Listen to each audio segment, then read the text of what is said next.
और एनडीए से जब मैं अलग रहा तो कहां कोई मेरे यहाँ सीबीआई ईडी पहुंची? नीतीश कुमार जी के यहाँ तो कोई सीबीआई ईडी नहीं पहुंची। लेकिन रोपे पेड़ बबूल का तो आम कहां से होए? सारा उसका लायबिलिटी राज्यों के माथे पर थोप दिया और जितनी बहाली आपने की थी सब स्टेट्स के माथे पर थोप देने का काम किया। और 2010 में आप एक नया कानून लेके आ गए, राइट टू एजुकेशन।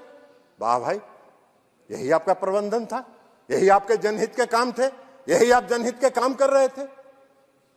यह कौन सा तर्क हुआ?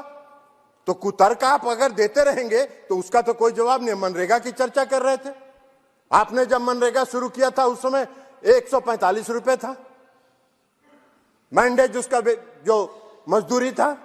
आज 204 रुपया है इस सरकार में मजदूरी मनरेगा के मजदूरों का। आप उसकी चर्चा तो नहीं कर रहे थे।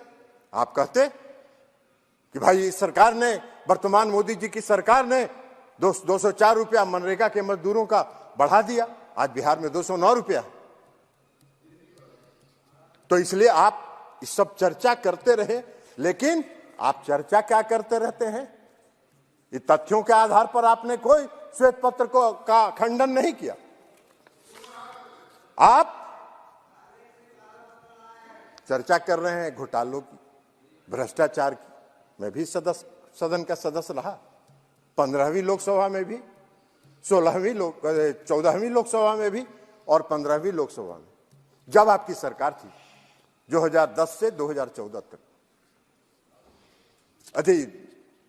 4 से 14 तक, 2004 से 2014 तक कोई ऐसा सत्र सभापति महोदय जब नहीं होता था, कोई ऐसा सत्र नहीं होता था जब एक नया घोटाले की चर्चा उस सदन में और उस सत्र में नहीं होती थी।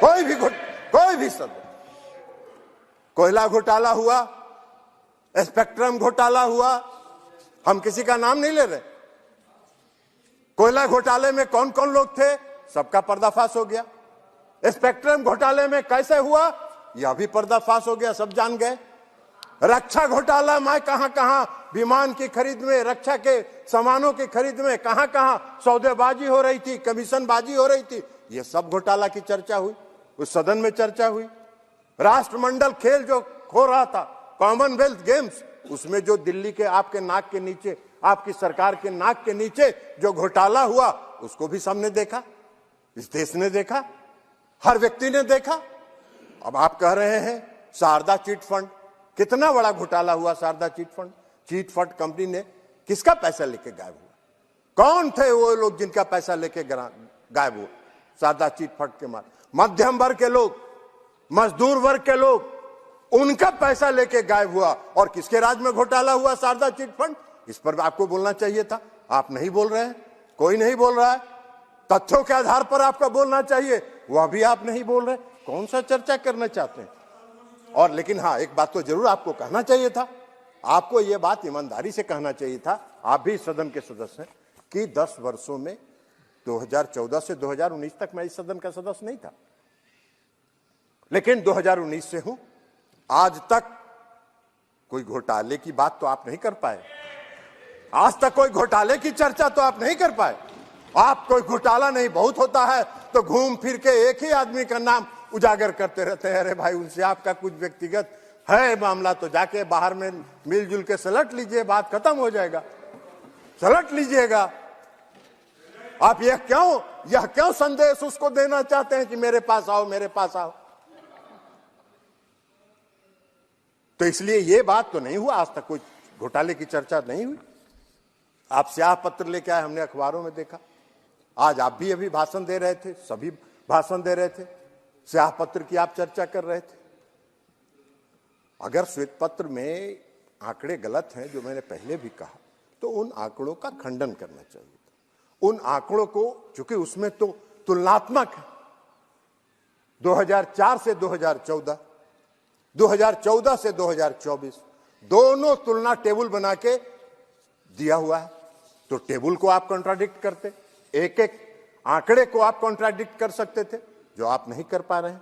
लेकिन आप कर क्या रहे हैं? फिर वहीं घूम फिर के आ जा रहे हैं। कोई घूम फिर के आ जा रहे हैं सीबीआई और ईडी पर।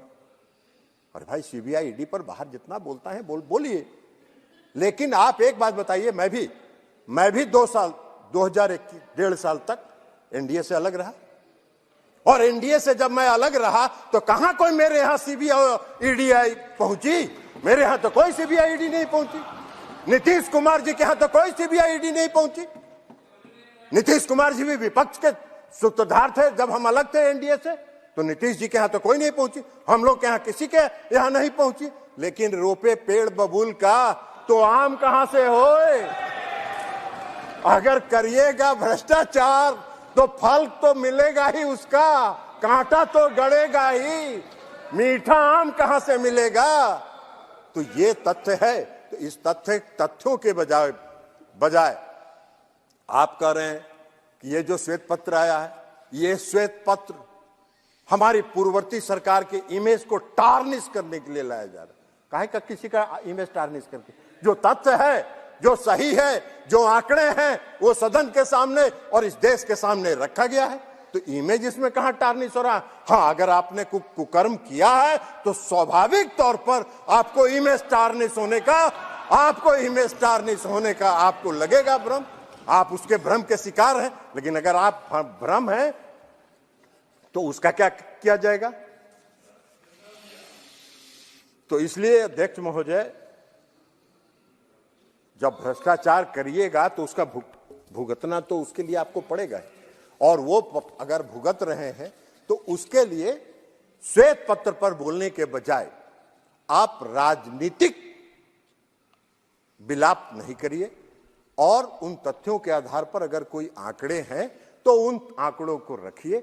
और यही बात हम कहते हुए फिर से माननीय वित्त मंत्री जी को बधाई देते हुए श्वेत पत्र लाने के लिए और देश की अर्थव्यवस्था के संदर्भ में पूरे हमसे जुड़े रहने के लिए हमारे YouTube चैनल को सब्सक्राइब करें और नई वीडियो की नोटिफिकेशन के लिए बेल आइकॉन को दबाएं। अगर आप ये वीडियो Facebook पर देख रहे हैं तो लाइक जरूर करें और ज्यादा से ज्यादा शेयर करें। धन्यवाद।